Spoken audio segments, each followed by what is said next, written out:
Shibli national junior high school Jangalpur Bindwal Azamgarh में admission open. Admission form के लिए संपर्क करें। क्वालिटी एजुकेशन और बेहतरीन तरबियत के लिए अपने बच्चों का एडमिशन कराएं।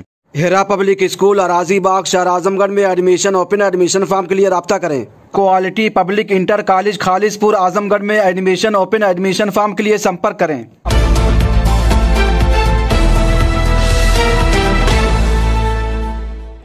जय हिंद, आदाब। मैं हूं शमीम जराजपुरी और आप देख रहे हैं खबरों नज़र चैनल।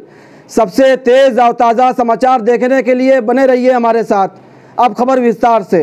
आइए आपको लेकर चलते हैं यूपी के जिला आजमगढ़ के उत्सव वाटिका शाहगढ़ के ग्राउंड पर, जहां पर चौहान युवा मंच एवं अखिल भारतीय चौहान महासभा के तत्वाधान में चौहान विशाल जनसभा में बहुजन समाज पार्टी के पूर्व विधायक मुबारकपुर और पूर्व लोकसभा प्रत्याशी शाह आलम उर्फ गुड्डू जमाली पहुंचे हुए हैं, जहां पर उनका पुरजोश और शानदार तरीके से स्वागत किया गया। शाह आलम उर्फ गुड्डू जमाली ने मीडिया से बातचीत करते हुए उनके सवालों के जवाब में क्या कहा है, आइए हम आपको दिखाते हैं और सुनाते हैं।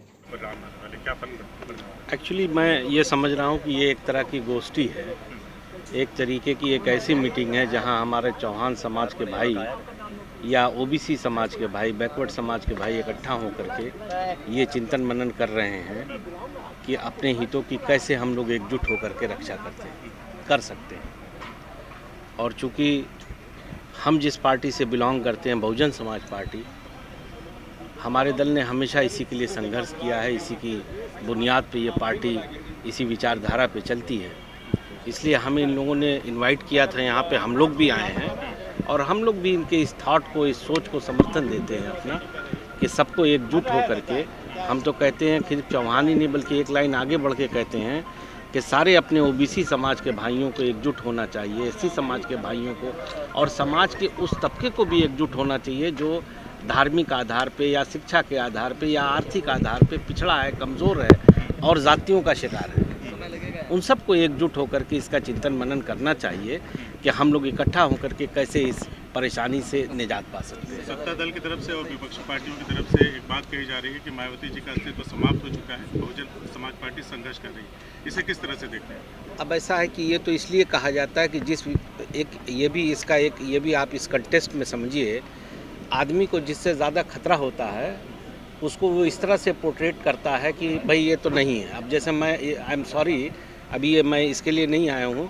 मैं चुनाव जब लड़ रहा था अभी बाई इलेक्शन, तो मुझको कहा जाता था कि मैं डमी कैंडिडेट हूँ। मेरा वजूद जो था वो डमी कैंडिडेट का था। मैं एक जीतता हुआ कैंडिडेट था, मैं एक जीतने वाला कैंडिडेट, जो 2,70,000 के लगभग वोट पाने वाले कैंडिडेट को आप डमी कहते हैं। वो इसलिए कहा जाता था ताकि हमारा समाज या कहीं न कहीं वो समाज जो हमको वोट दे सकता था वो भ्रमित हो जाए।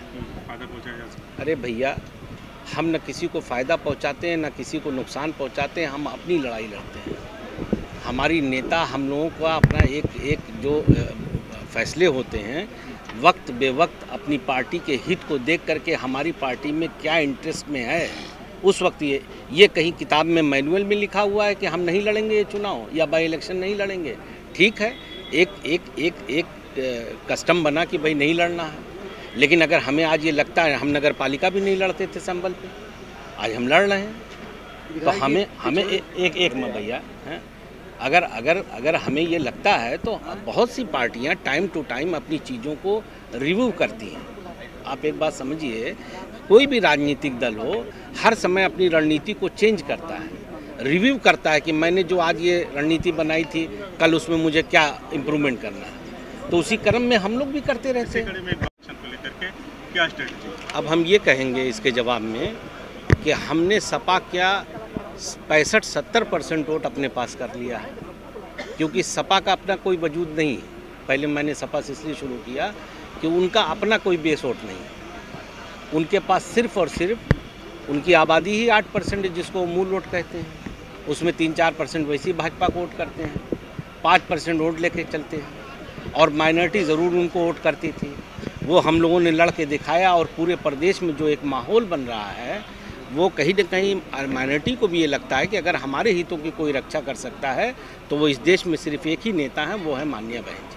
अब दूसरे पे आता हूँ, जो दूसरे दल का आपने नाम लिया बीजेपी का, उनका भी काम हम लोग करने में लगे हुए हैं, उसी के लिए ये मीटिंग हो रही है। भाजपा के पास भी अपना कोई वोट नहीं है। ये हमारे अगर ओबीसी भाई हट जाएं तो आप इसी प्रदेश में जहां वो 70 सीटें जीतते हैं ना, 7 सीट नहीं जीत सकते। ये तो हमारा ओबीसी भाई है जो राजा बनाता है, और राजा बनने के बाद अपने हक और हिस्से के लिए बेचारा स्ट्रगल करता है। में चल रहे हैं, भर्ती को लेकर के हर जगह वायलेशन हो रहा है, और हक किसका हड़पा जा रहा है। सबसे ज़्यादा अगर हक किसी का हड़पा जा रहा है तो बैकवर्ड भाइयों का, ओबीसी का, एससी का।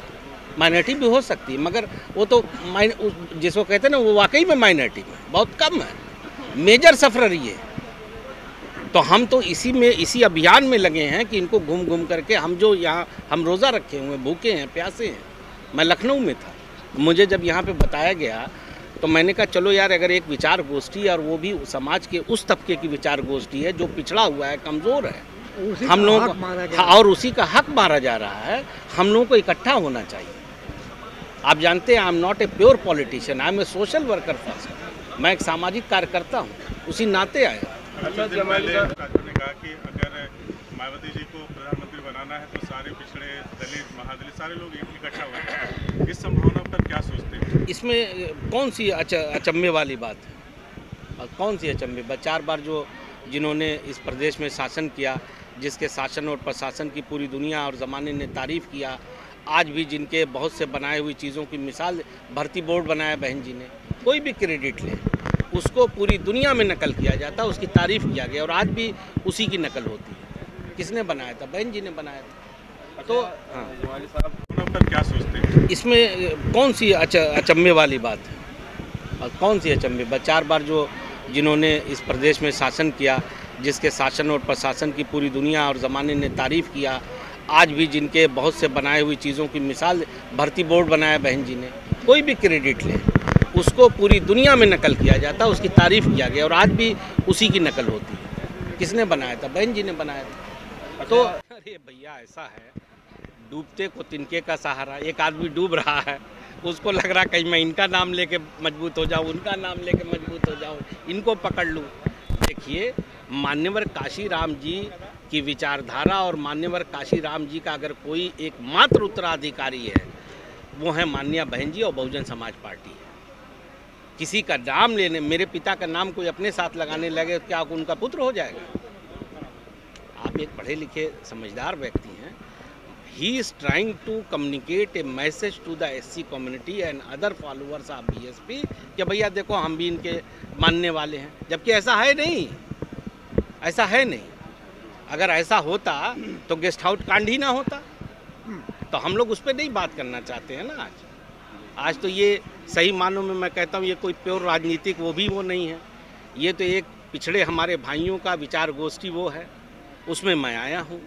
ये ज़रूर है कि हम लोग ये चाहते ज़रूर हैं, हमारी नेता भी ये चाहती हैं कि जैसे देखिए, पिछड़ा बहुजन समाज पार्टी जब भी आई पावर में, कम या ज़्यादा, मैं ये नहीं कहता हूँ कि सब सही हो गया होगा, मैं ऐसी बातें करने वाला नहीं हूँ, लेकिन यकीनन मैं पूरी मजबूती से इस बात को कहता हूँ कि कम या ज़्यादा समाज का हर तबका सुखी था, और स्पेशली हमारा ओबीसी भाई, हमारा एससी भाई, और हम समाज के कमज़ोर तबके जितने भी थे, सब सुरक्षित थे।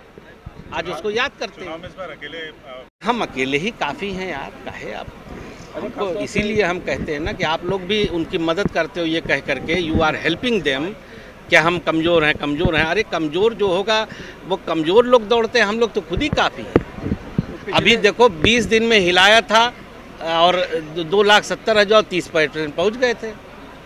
4 महीना हिलाएंगे, 6 महीना पहले से चालू हो जाएंगे और इनको पूरा धो देंगे, ये दोनों लोग हार जाएंगे। आप देखिए साहब, तो टोटल इस पे आपका क्या? देखिए, जहाँ तक आपने नाम लिया यादव भाइयों का, मैं कुछ नहीं कहता, लेकिन माइनॉरिटी तो वहाँ अब रहेगी नहीं, ये आप समझ लीजिए।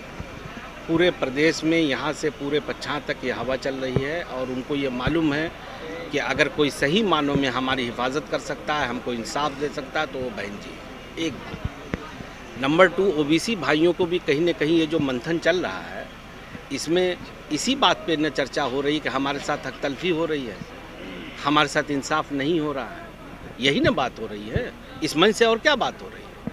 अगर सब चल रहा होता तो इन लोगों को क्या ज़रूरत थी नोएडा और गाज़ियाबाद और वहाँ से दौड़ के इस धूप में आने की? इसका मतलब कि कहीं न कहीं हमारा बैकवर्ड भाई भी, ओबीसी भाई भी परेशान है कि हमको इस्तेमाल तो किया जाता है, हमारा हक नहीं दिया जाता। और हम लोग भी ये मानते हैं कि हम लोगों के साथ भी ये जातियाँ हो रही हैं। लिहाजा इसी थॉट को लेके हम भी यहाँ आए हुए हैं कि हम लोग मिल बांट करके एक ऐसा मंच बनाएं, मिल बैठ करके, जिससे हम एक मजबूत और इंसाफ करने वाली सरकार बना सकें। प्रकाश राजभर वाला राजनीति नहीं, अब उसके बारे में देखो, वो हमारे नेतृत्व के फैसले होते हैं ना, उसके लिए हम लोग ऑथराइज नहीं है उस बारे में बात करने। अच्छी बात है, वो अगर ये कहना है हम स्वागत करते हैं, बहन जी इस लायक हैं, उनको तो खुद ही आ जाना चाहिए बीएसपी में। हाँ, लेकिन अब ये सब बहन जी के निर्णय होते हैं। सम्मानित साथियों, खबर और विज्ञापन के लिए संपर्क करें। आजमगढ़ की ताज़ा और तमाम खबरों को सबसे पहले देखने के लिए हमारे चैनल को सब्सक्राइब करें।